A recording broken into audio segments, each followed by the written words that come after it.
Scene one, Apple, take one.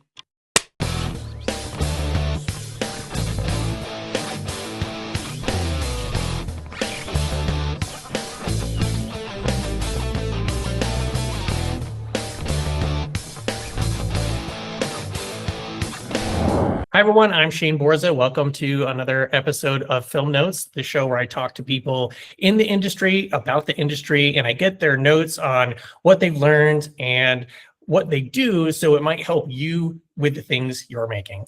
And I'm excited to have a new friend here, Therese Goulet, who goes by Tag, and we're going to talk about that. She is an entrepreneur who has produced a lot of work of her own films and projects, but she also does that for other people. And it's earned her the nom de plume of the Sugar Mama. And she has a show coming out about that. And that's one of the things we're going to talk about. So thank you for being here today. I'm really excited to dive into all this with you. Oh, thank you so much for having me, Shane.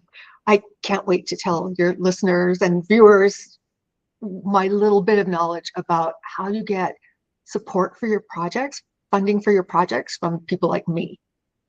Now, first off, I believe you're up in Canada. I Are you Canadian? You're from there? Did you move there? Like, tell me a little bit about where you're from and all of that. I was born, my early years were in Winnipeg, Manitoba, which is one of the coldest places on the planet. Or at least it seemed like that way. And I have lived in Canada all my life in different provinces. One of the interesting things with respect to film, though, is my first 3 films that I ended up supporting, one was in the UK and 2 were in the US. So the thing I love about film is that it's international and it's possible to get involved sitting in your home, looking at your screen and finding interesting projects to work on. Yeah.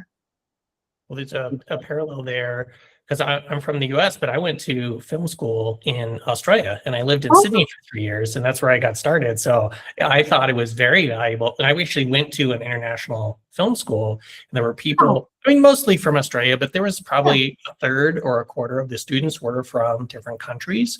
And so it showed you that through line of like, we all have stories to tell and we're all telling them like within the rules of filmmaking, and yet they were so different and diverse. And it's very true what you just mentioned, like we're all making films and projects and stories no matter what, but I'm just curious about how did you get into the filmmaking? Like, did you grow up wanting to be an artist or creative, or was it something that you stumbled onto? Because I have in your bio, it says you're an entrepreneur. So I was wondering, did like the business stuff of an entrepreneur happen first and then you got into the filmmaking, or was it the other way around? Talk to me about that a little bit. Well, I think my first interest was in being seen on screen, because as a child, I remember actually writing to the studios and I heard about Shirley Temple. Okay, so I'm at least a generation older than you, but I'd heard about Shirley Temple and how she could sing and dance. And so I actually wrote letters when I was very young to various studios saying, hey, I can sing and dance. And I remember my dad, who had to mail the letters for me, saying, you know, dear, I think you can dance a little. But that was the first time I learned I'm not really much of a singer, so I never became an entertainer that way.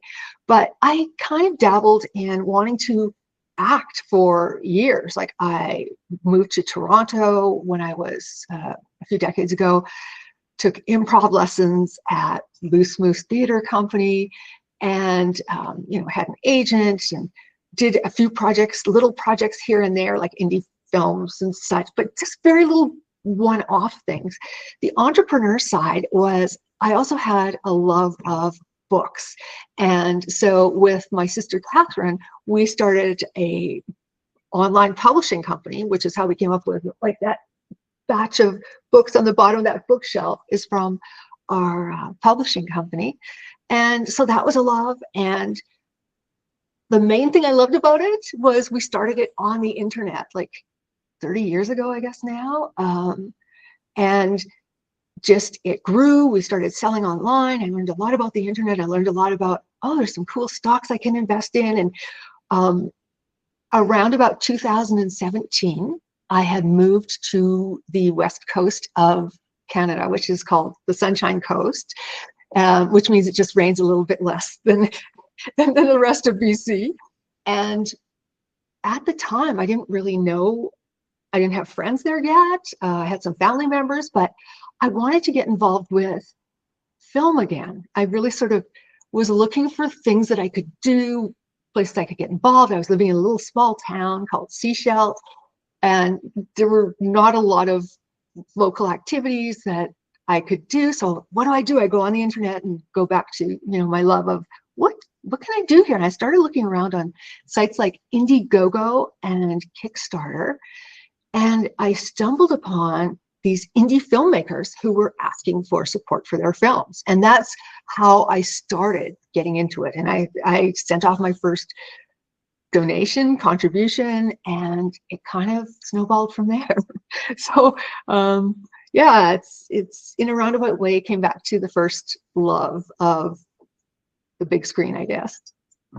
Even though I'm not Shirley Temple. Well, who could be Shirley Temple other than herself? No, one of a kind, for sure.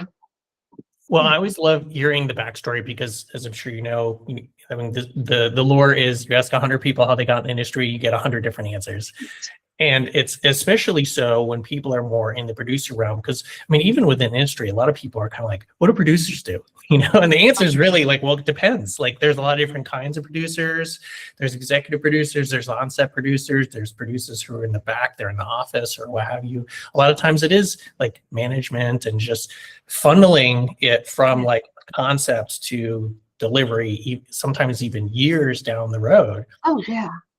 But once you got into that, wanted to ask, like, did your role change? You mentioned getting the publishing thing going and kind of discovering that you could support people.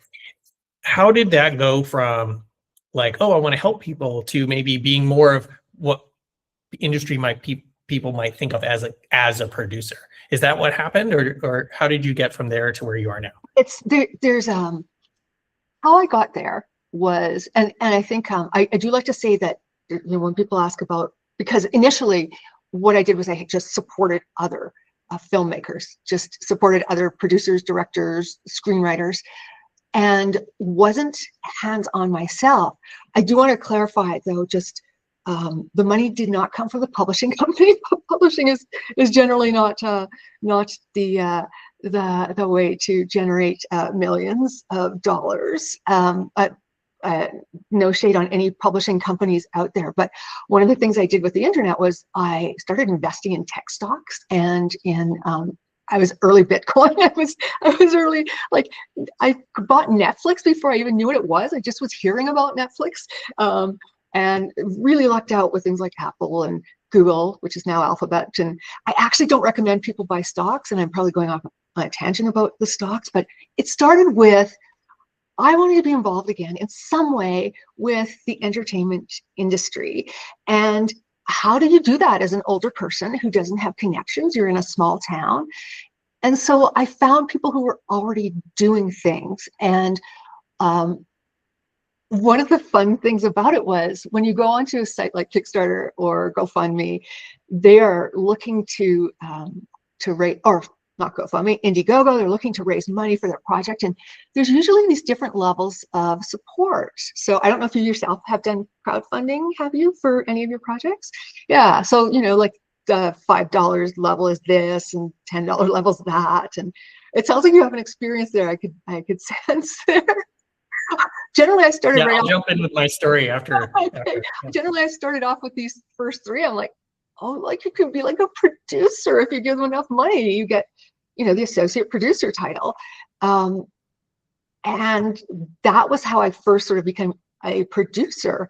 And I was so fortunate. The ones in the US, I got to go on set with one of them, spend time with them. And when you're one of their funders and go on set, people are like, very happy to see you. So it was like really nice. I didn't have to do that sort of introducing myself thing because people were introducing me around. And then the other one was, I'm a real nerd. Like I love Star Trek. And there was a documentary being made about one of the Star Trek series. And I invested in that early stage and got to go to the screening at Paramount Studios, and it was a blast. And so I had really, really, really good experiences. And I should let you jump in here though with your crowdfunding story, because it was such a great way to get into it. And I'd love to hear how it worked for you. First, I just want to back up a little bit and say, we need to invest in the things that we want to see in the world, especially art. Yeah. And quite often, that's, whether it's books or movies or music. Right now, a lot of people joke like, oh, music's free. You can just go into streaming and type in a name and just listen to whatever you want. But, those artists need funding to make the thing that you want more of. Mm-hmm. And a lot of my friends that they like genre films or horror films or whatever, and it's like you got to go to the theater to see the movie so that the studios know, oh, we should make more movies like this. Right. Yeah. And torrent. Yeah. It is an inconvenience sometimes to like buy a book or to buy the album or to go buy the ticket instead of like, I'll just wait till 6 months and it'll be on the streaming platform. But it's a better experience to like hold the book in your hand or like hold the album and look at the art or like experience the movie in the theater. Yeah. But also it enables those artists to make more of the art that you want, because we're voting with our dollars, really. Completely agree. I love that you talked a little bit about, because that's the other thing is, even if all you can afford is $1 or $5, like throw that in there and just be like, hey, you know what? I helped. My name will be in the end of the block of 100 names at the end. Great. You don't have to be the producer, but like yourself, it can be that stair stepping into like, hey, it took me 20 years in my career. I have extra money. What do I want to do with it? Yeah. Or sometimes enables people to go, hey, now that I'm on the set, it was great that you mentioned that. That's when you go, hey, now that I'm on the set, I don't want to just fund it. I want to be involved. Oh, definitely. Yeah. Although it did take me quite a while to actually get him, start to make my own creative projects. I tagged along, I had a goal as I started getting more interested in what people were doing. I had a goal that, okay, I'm going to fund 100 indie filmmakers within 5 years. And by fund, I'm of course not meaning the whole thing, but I'll give them some kind of a contribution. And it actually, I guess the success of that led to needing to do the series. And I can explain that in a roundabout way, but I do want to hear about your own crowdfunding story. How did it work for you?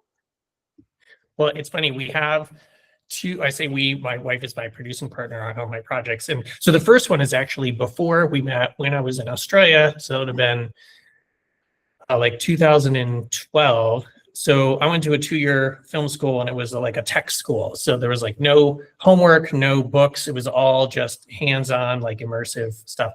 And so your first year, you made a bunch of shorts like across the semesters. In your senior year, you had like one big project. And the nice thing about that film school is everybody got to make a senior project, as opposed to some film schools where it's like it's lottery and you put in, sometimes only one gets made, and maybe you direct, but it wasn't your script or what have you. So that whole last year is submitting a screenplay and getting it edited and getting it signed off, and then you get a certain amount of budget, and then if you want additional budget, you're encouraged to do that, but it's go raise the money. Don't just max out your credit card, because you need to learn how do you go, well, I have a $5,000 budget, but I need 10,000. Where am I going to get the other 10,000? So that was in the beginning of Indiegogo, which I was not able to use Kickstarter because it wasn't available in Australia in 2012. It was only available in North America, but Indiegogo was international.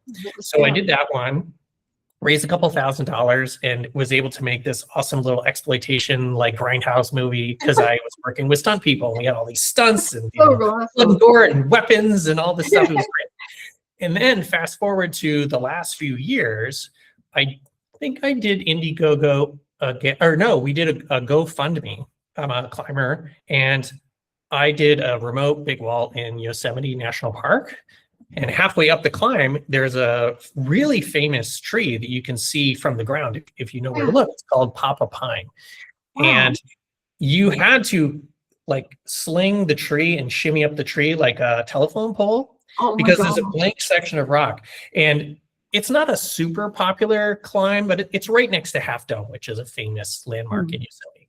And the few trip reports I read, people were like, someone needs to go up and do something. This tree is going to die if people keep climbing it. They should put bolts on the wall or do something. Yeah. So I got 2 grants from the American Alpine Club, and I started the GoFundMe, and I raised all this money to pay for the like 3 2-week-long trips I took over 3 years to Yosemite to go do this. And so that was successful in that it funded all the equipment and the travel and the climbing and all that stuff. So now, and maybe we should talk about this off call, is now we're in the portion where it's like, okay, now we're ready to start making the movie. So I might do yet another campaign, but that was just kind of the brief thing. But it was really interesting to see how I had like a short on one platform like 15 years ago, and then I have like a feature on a different platform, now, and the difference but similarity between like how you use those and spread the word and get people involved and build momentum and all of that.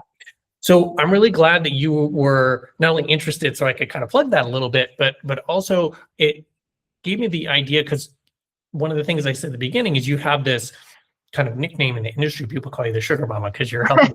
So talk to me about like, how do people get to know you and start calling you that? Where did that come from? And how did that lead to the show that you mentioned? Okay, so I have to mention about the sugar part of it is I am notorious for having a sweet tooth. We actually, and when I'll mention the show here momentarily, but we have some scripted scenes, like little comedy scenes like you have in Saturday Night Live, where people learn about the sugar mama. And one of the things is the sugar mama learns that not everyone thinks that the words "the sugar mama" mean someone who likes sweets. There's another potential meaning for it, and of course, I'm shocked to hear that. but yeah, so how the whole how this all evolved, I think, was I ended up funding over the 100 films, and it started getting. Like my initial idea was, I'm going to find 100 different filmmakers. I want to help help 100 different people. The reality of filmmaking now is there's almost no filmmaker I know of who only ever has one film in them. Okay? Most filmmakers are like, okay, well, we're finished with that one. Here's our next one. And filmmakers also talk amongst each other. They have friends who've worked on set or friends doing other interesting projects. And so what started happening was I was starting to receive requests, like hundreds of requests, literally. Like every week, not hundreds every week, but every week there were multiple requests. And I started realizing that it wasn't going to be sustainable to, like I have supported some on an ongoing basis. Like I'm Santa Monica College, for example, I've already helped with 7 of their films. I'm co-producer. Which I put in air quotes because my support for them has been financial rather than actual, what I think a producer normally does, which is make things happen, make the movie get made. But it became, I feel terrible when I say no to people. One of my biggest things is I hate disappointing people. And so I had all these people that were wanting support for their next project and their next project. And I thought, oh, wow, like I am going to have to start saying no, because I literally can't support, 150 people for the rest of their lives making creative work. So that's sort of how I brainstormed with my sister, Lolly, she's incredible. She was president of the Calgary Society of Independent Filmmakers. She was one of the people that I was involved. I did a little acting and producing in her first indie film, like, oh my gosh, maybe 20 years ago now. It's probably more than that. And together we worked on coming up with a concept for a television series about how creative people can get support for their dreams. And it evolved in several iterations, because it wasn't only filmmakers that I was supporting. I'd found people, and I started finding them online who are doing things like making art. They were writing, they were musicians, and I was helping people when I found people working on something that was really, that moved me, that I found really interesting and different. I really love different. And so it wasn't just the filmmakers that I was helping out. It was like across a number of disciplines. And so the TV series, which we initially called The Sugar Mama, because we thought, oh yeah, people are going to hate watch The Sugar Mama because they're going to think it's this, oh, there's another one of those terrible reality series where, you know, some old lady's getting it on with, and then as soon as they started watching it, we knew that they would love what it actually is, which is, it's a reality, we called it a reality competition series. That's the genre for it. And we have since renamed it to The Gift, because at the end of it, one of the creatives receives a gift for $100,000, completely no strings attached. And that's significantly different from shows like Dragon's Den or Shark Tank, where you have like these people saying, okay, I will give you $5,000 to own 70% of your company, and you're going to have to fill out all these forms. I hate making creative people jump through hoops. It's like you're wasting their time and their energy when they could be out there doing something incredible in the world. And so the basic only hoops people had to go through were to audition for the show. And we actually had a lot of, we've done 2 seasons already. They were both done in Alberta, Canada at first, but oh my gosh, I could talk all day and all night and well into next week about the show, but that's how it got started. Was, you know, there's requests coming in, have people apply to be on the show. So we're looking at, you know, in addition to the Canadian version, doing something like, I'm sure everyone's familiar with RuPaul's Drag Race, which is, RuPaul's my role model. He has he's sold the format for his series all over the world, and that's our dream too. We want to have a US series, a UK series, an Australian series, a South African series, a Korean series, where they have like a local philanthropist who is a supporter of the arts. And yeah, so it grew from that. We ended up having, okay, I should at this point, because really seriously, I can talk for weeks about this, but yeah, that's how it started. I love your enthusiasm, and I think it's helpful sometimes to give people a little space, because you brought up some things I never would have known or thought of, which first of all, I love the idea of the platform becoming, I mean, we're big fans of Queer Eye, and like, I don't know if you saw the show just wrapped up, but there's a Queer Eye Brazil and there's a Queer Eye Germany. I love it. It's created all these islands where you can have people come in and go, oh, I like this and this is like that, you know, or it's under the umbrella or what have you. But again, it brings in a little bit of what we were talking about before, which is like filmmaking and storytelling is universal. Yes. And it's just kind of going to those different parts of the world and saying, like, what's your version of this? Yeah. And it's such a portal for people to be able to come in and go like, oh, I get to experience this other culture and country and people and see the differences, but also the similarities to us. And it normalizes and humanizes people. And that's where a lot of the learning can come from, where we think, you know, oh, they're the other. And then we're like, oh, the other is me, you know?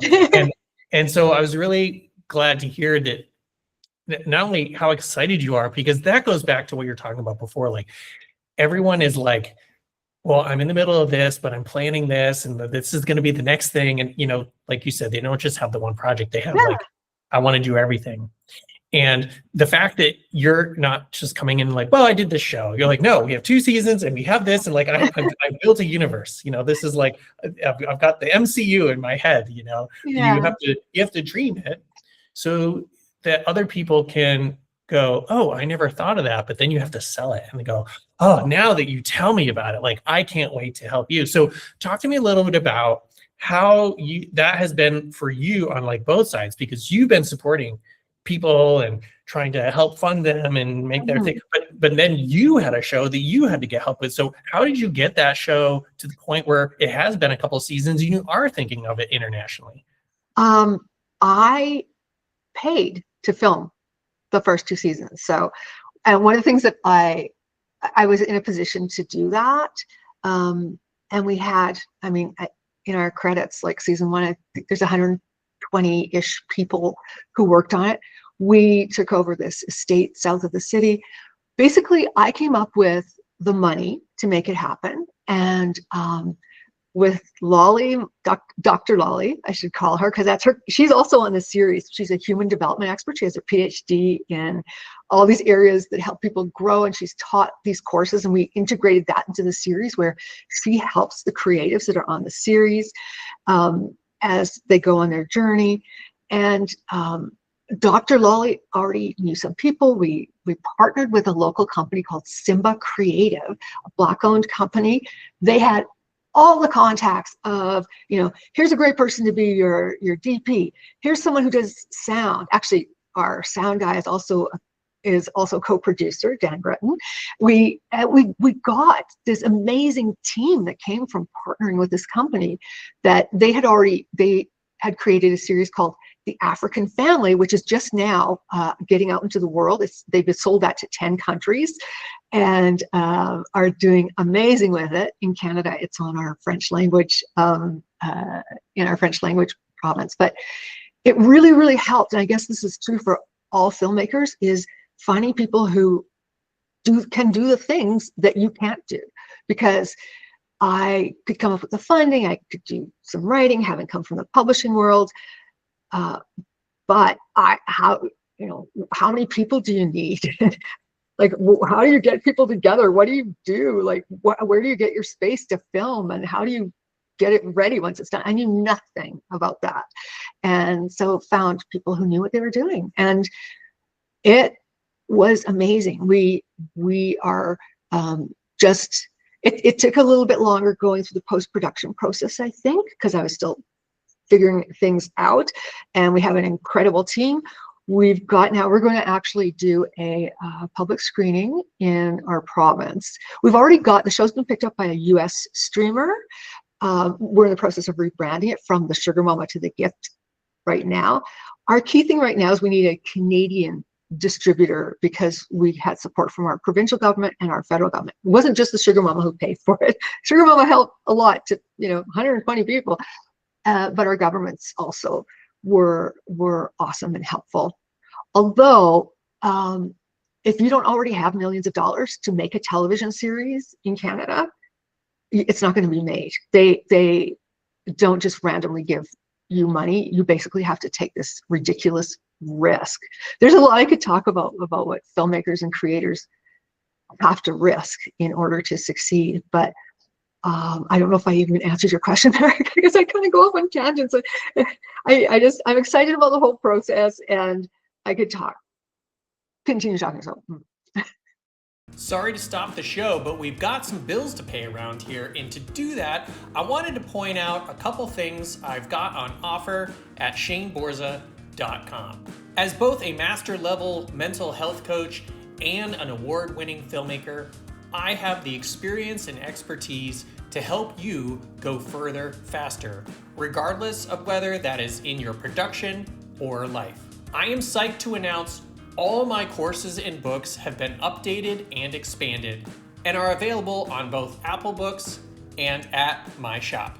Especially wanted to point out my film notes book and workbook, where you can learn everything you need to make your film and get it out to the world. If you need help with either your life or film, please reach out. And now, back to the show. Well, you did, because I was asking about how you got the show, and it sounded like you had that great connection, which brought in like the crew and the people you needed in order to do the production. But what you mentioned reminded me. So I mentioned that I had kind of lived and worked in Australia for a couple of years, and like Canada and a lot of like the EU countries, they have that state and national funding for the arts. And if you've ever seen, I can't remember the name of it, there was a kind of a zombie-ish movie that came out in the last couple of months that was Australian, and at the end it'll say, funded by a grant from the name of the state and then the country and Australian Screen Guild and things like that. And I had if you hadn't seen this, I think it's called L LSS or something. It's like, share, and subscribe. It's a web series, Canadian web series that had these two ladies on last year on the Film Note show, and then for the audience as well, if you didn't see that. And they were talking about that's partially how they got their show funded, is they went around and they saw what are all the local kind of state and national level like grants and things for the arts that we can get.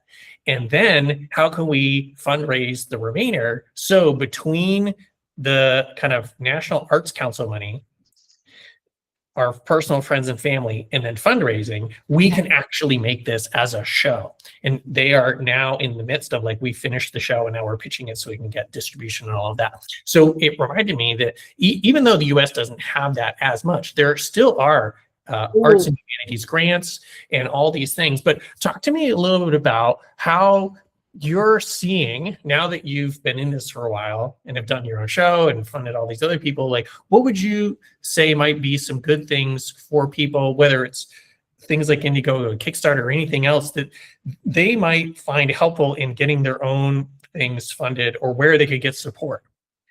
I think one of the best ways is to start meeting people locally, in addition to the crowdfunding, which I really recommend. And one of the things I recommend there is get people who are going to give you credibility involved with it. One of the things in particular with the UK films I've supported, almost all the filmmakers can have people who, oh, this is the costume designer from Game of Thrones, or this is like, the industry there is such that even indie films are usually, like the smallest indie film is able to get people who are, they've got the name of big projects that they've worked on, which I think attracts people. I think there's two primary drivers for people such as myself who are older and want to get involved with creative works in some way. And I don't know if you know about Maslow's hierarchy of needs, if you're familiar with it, which interestingly, like you talked earlier, Jane, about local culture. One of the things that we do with our series, like in Canada, we have the Indigenous ceremonies involved. It's got Indigenous values throughout, and we want to do something similar throughout the world with the various iterations of the series, The Gift. But one of the things that I totally lost my train of thought. Where like how to get people involved. You want to get people involved locally, in addition to whatever people you have who are assisting with crowdfunding who might be in other locations. And I suggest that people start going to arts and culture events in their own cities. So if you're a filmmaker, there's usually, if there's not a local independent film festival, there might be a local, there's art gallery openings, there's launches, various charitable activities. A lot of times people who are seeking funding for their creative work don't have the money where they could buy tickets to these big charitable galas and events, but you can volunteer and get in there. And one of the key things I recommend to people who are seeking support for their projects is make friends with people who are loving arts lovers. And one of the things I think that a lot of us tend to do is we kind of stick with our generation, with people that we feel comfortable with. So you'll see at things like your film festival reception, you'll see people who are, say Gen Zs will, cluster together and they'll talk to each other. They're, what are you working on? And then you have your boomers on another side of the room. If a Gen Z walks across the room to talk to me, old people love to talk to young people. I'm a boomer. When young people come over, I'm so interested in them. And it, first of all, shows a lot of confidence. Just strike up conversations with people, get to know them. And they'll inevitably at some point ask what you do, what you're excited about. And you, of course, can learn more about them, go out for coffee, establish relationships with people in your local arts community by getting to know them as other humans. Not everyone, of course, would be interested in every creative project, but it's like I ended up supporting a number of projects in my own community, like through word of mouth, through friendships, through meeting people at various events. And that would be a key takeaway. I think a key piece of advice is I know people hate the term networking, but I don't see it that way. Talk to people about what you're excited about. It's like, then it's not like networking. It's, you're just being a normal human. You're making friends with people who you might not normally make friends with because they're a completely different generation. But I think it's to stereotype, generally older people have more money. I mean, I've been the starving artist, you know, back early in the days of you know, writing and publishing, you know, searching through the couch cushions for coins. And yeah, I came from having to use a food bank. I know, and I think that's part of a reason I really love artists, is because I know what it's like. I've been there. I've and it seems that's why I want to make it easy when I personally give to artists, is no strings attached. Here it is. Take it and run with it. And they do some amazing things. Like one example I love to use, because I love everything about this, is I found this woman who was making ceramic cats she had an Instagram, and I remember reaching out to her and I said, I just want to send you a gift, which, by the way, I'll have to clarify, I cannot do that anymore due to potential for scammers doing that, especially after the show comes out. But I remember I said, here you go, here's a gift. I love what you're doing.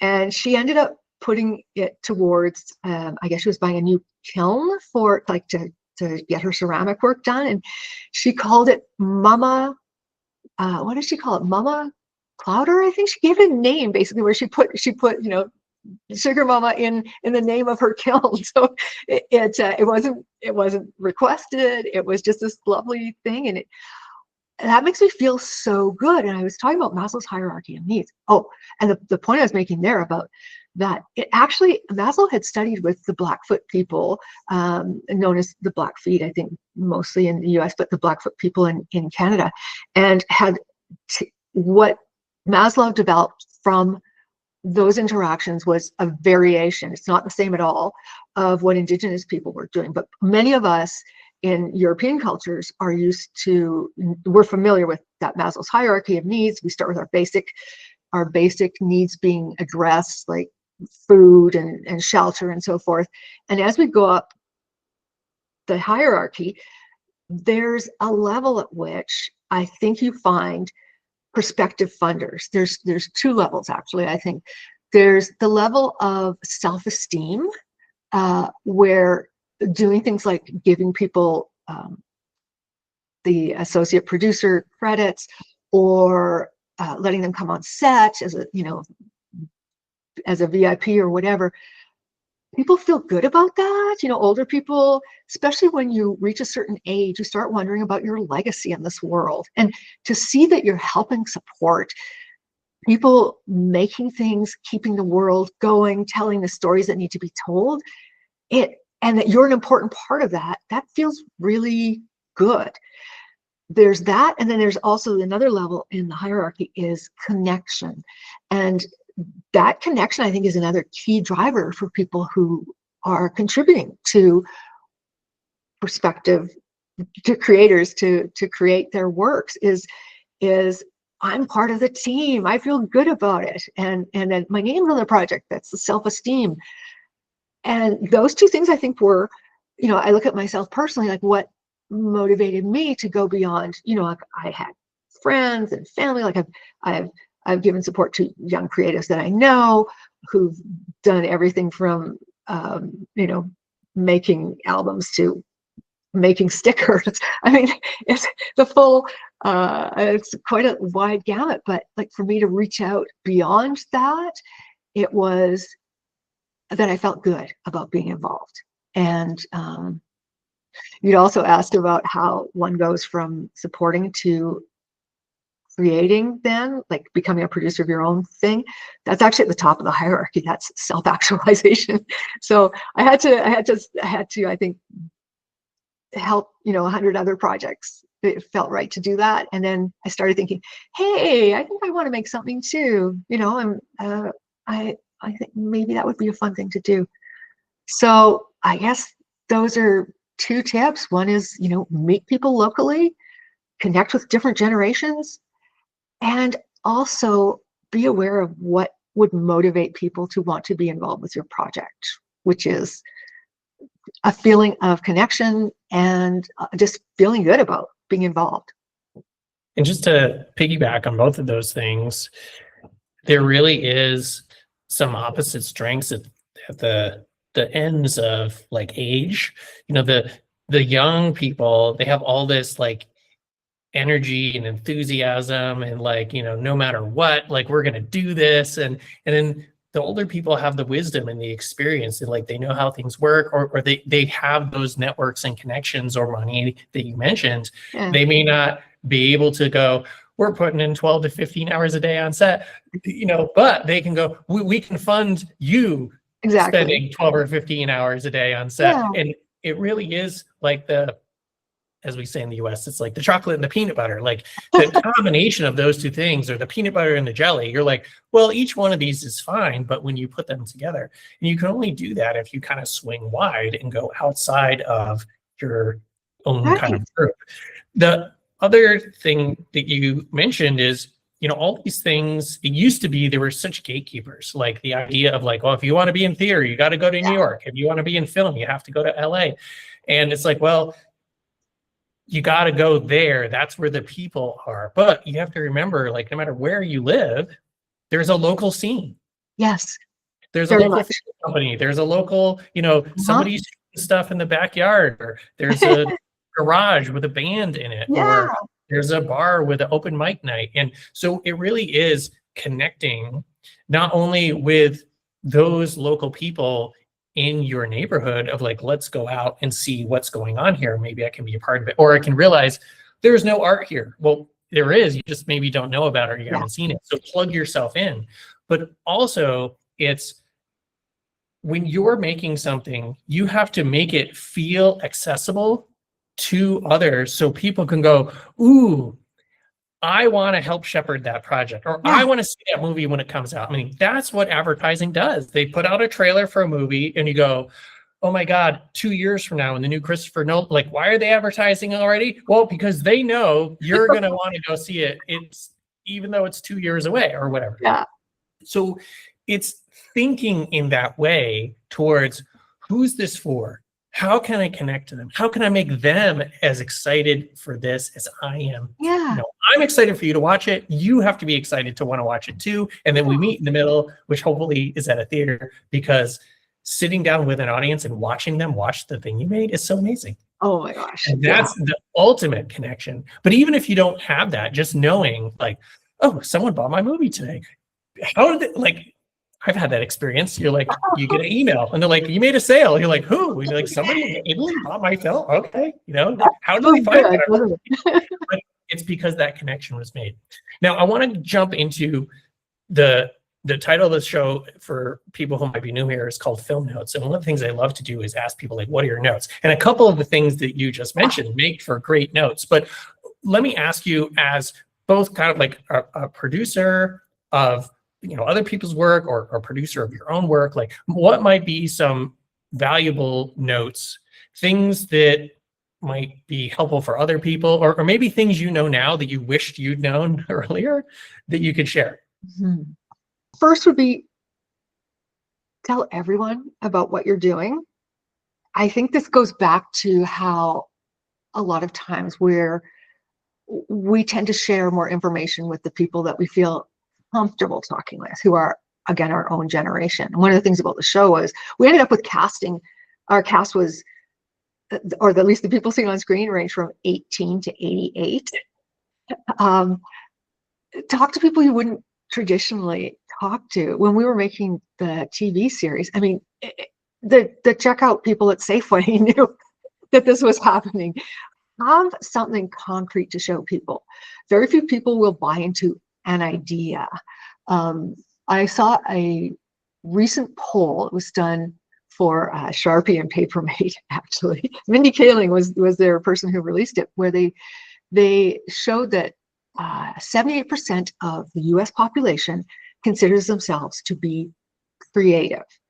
And so that means people are coming up with ideas all the time. To sell what effectively, I think, to especially potentially more skeptical older people, is have something to show them So that's where you have your sizzle reel and your pitch deck. And so you bring it with you. And as I talked earlier about, you go to these grand openings and these gala events as a volunteer, if you can't afford to buy the tickets, and meet people, meet with them for coffee as friends, bring along your pitch deck just in case you're asked. I strongly recommend not being focused on sales, but being focused on relationships when you're looking for support, because it kind of feels icky when you feel like someone only is interested in your friendship or getting to know you just because of your wallet.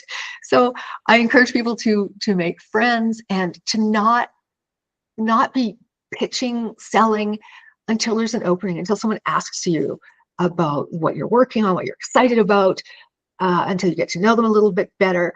And those two things might sound a little at odds. Tell everyone what you're doing and don't be selling.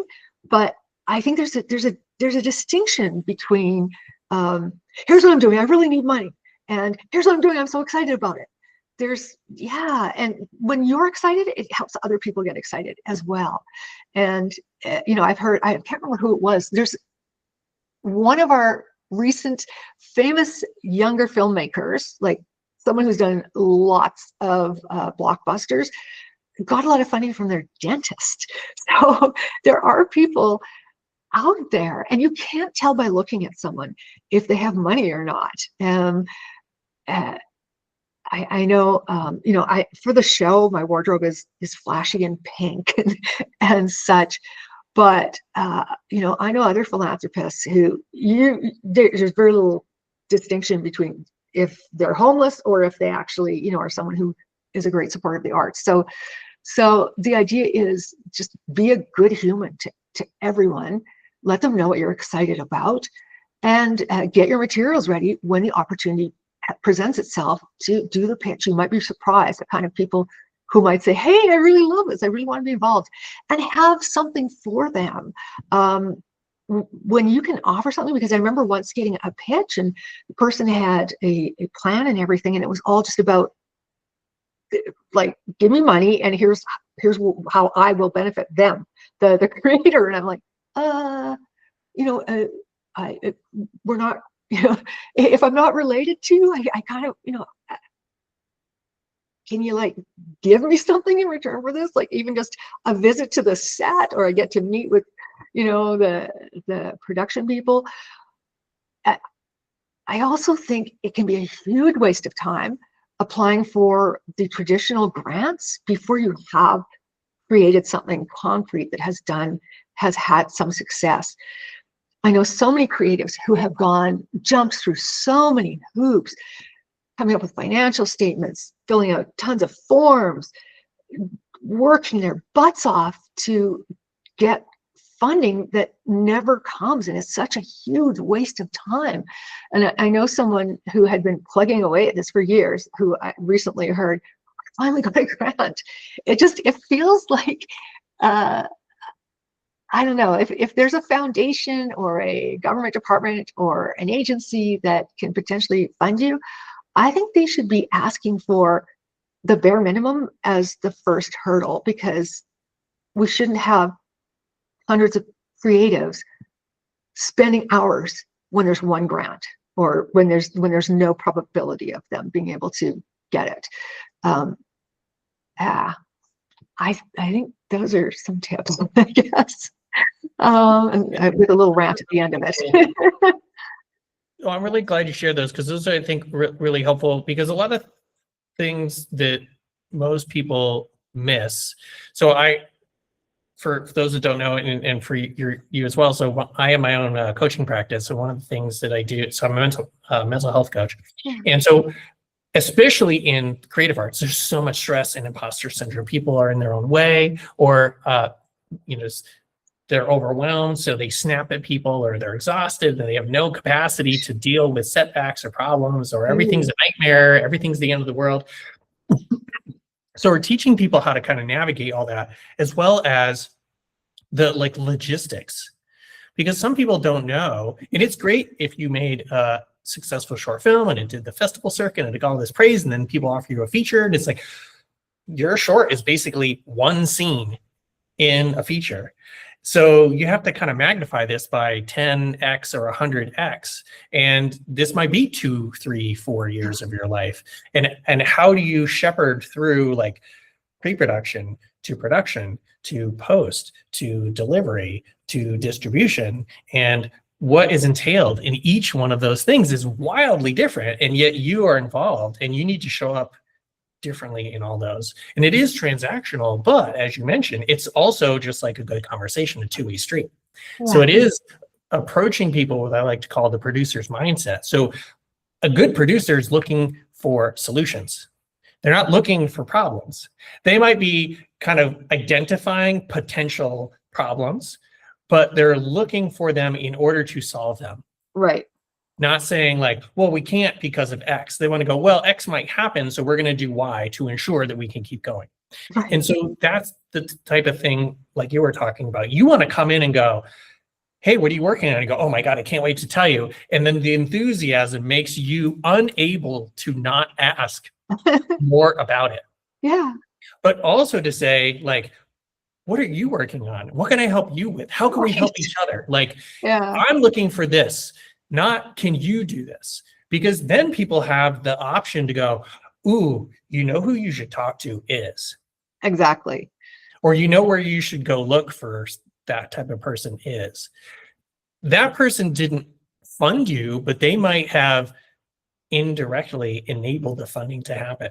So we have to go, it's just like a handshake or a hug or anything. You have to go and be open, Right. not closed. So if you go in and say, you know, I want X at the end, you know, it's just like a bad date. You're like, well, I'm glad we met for coffee and it wasn't dinner because I saved myself 2 hours, you know.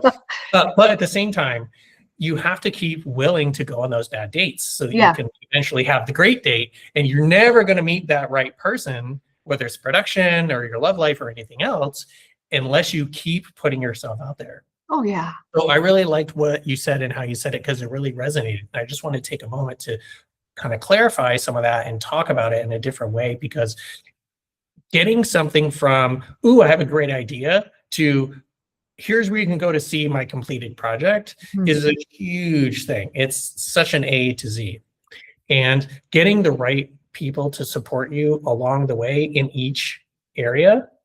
And that's one last thing I would say, you know, if you're on set, your crew is not in post with you.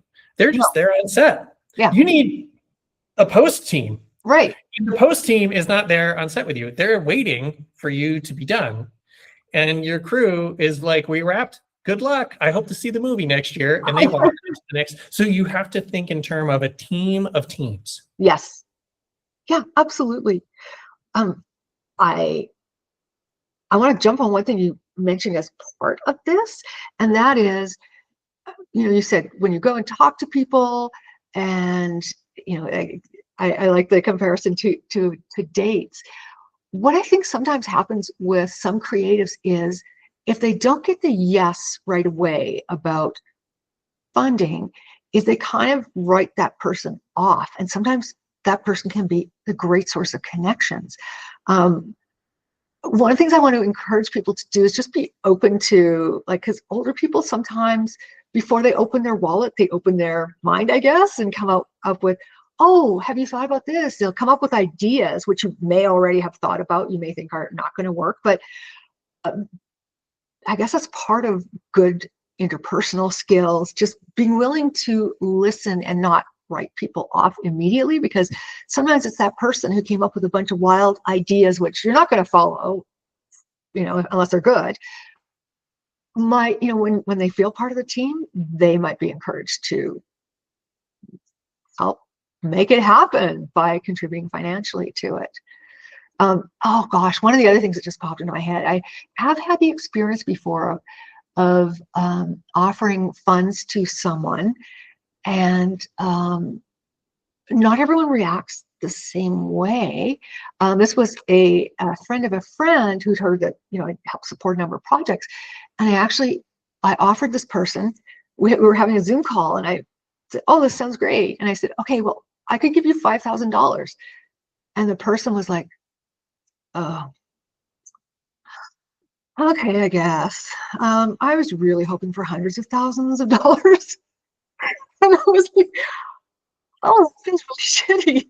I don't want to, the person, he got the 5,000, but I never want to see him again.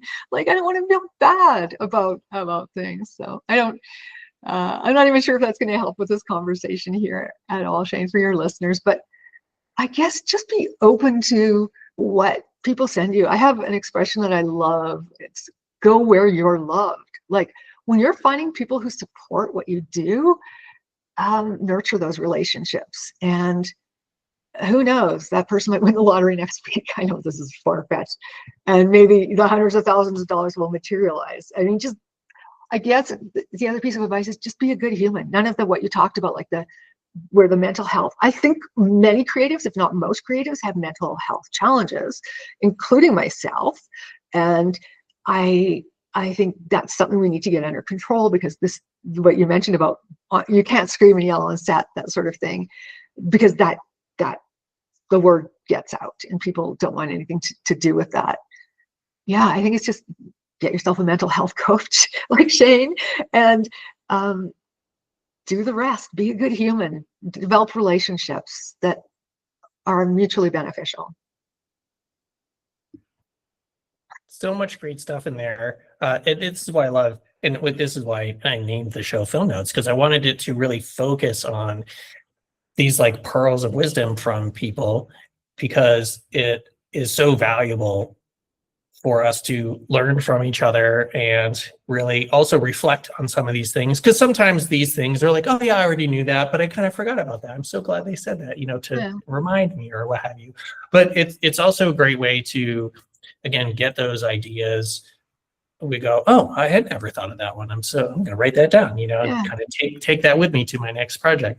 Now, I want to make sure, because we've talked about your show and a couple of things. So where can people see your work, connect with you, follow you, all the things, like whether it's a website or socials, where would be the top couple of places for you and your work?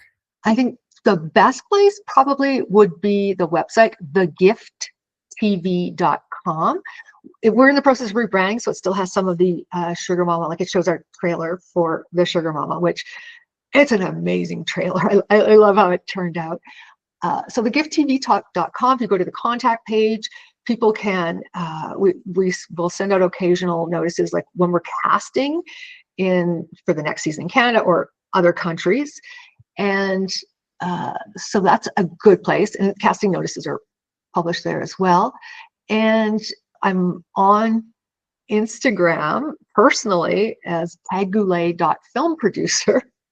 And we are in the process of getting the socials all set up for the gift, but I don't know if we'll have all those in place by the time the podcast airs. So I guess those are a couple of good places to send people for now. And I should mention indigicon.com too. That's the production company, which is a great way to find out what's happening. Yeah. And I don't know if I mentioned the series, The Gift. We cast people in 3 different broad categories. One is stage performers, one is musicians, and one is visual artists. And filmmakers, I think, may fall into the visual artists category. So if someone is interested who's a filmmaker, taking a chance of potentially getting 100,000. There's a lot of other gifts along the way too. I don't want to give any spoilers, but I think everyone who ends up on the show does okay. Then they're welcome to apply for a future season. I guess that's it. Well, thanks so much for sharing. This goes back to the beginning where I mentioned this is a video show to watch, is reminding people, if you are listening to the audio podcast only, go to my YouTube channel and click on podcasts and you can watch the show. So when you were talking about like, go to this website, like you'll see the screenshot and the link will appear on the screen. It makes it very easy to know when you go to Instagram, for instance, you're like, oh yeah, that's the face of the person who is being interviewed. I can tell it's the right person. I listen to podcasts all the time. They're great. They're convenient. It's easy to listen to in the car, but we're talking about filmmaking. You watch film. So I always encourage people to watch the show, see the person's face, see the picture of the show that they're talking about or whatever it might be. So thank you so much for being here. It's lovely to meet you. This is the first time we've talked. I'm excited to see the show and connect with you and all the things. And for everyone else, like I mentioned, check out the show, whether it's on the YouTube or the podcast or wherever.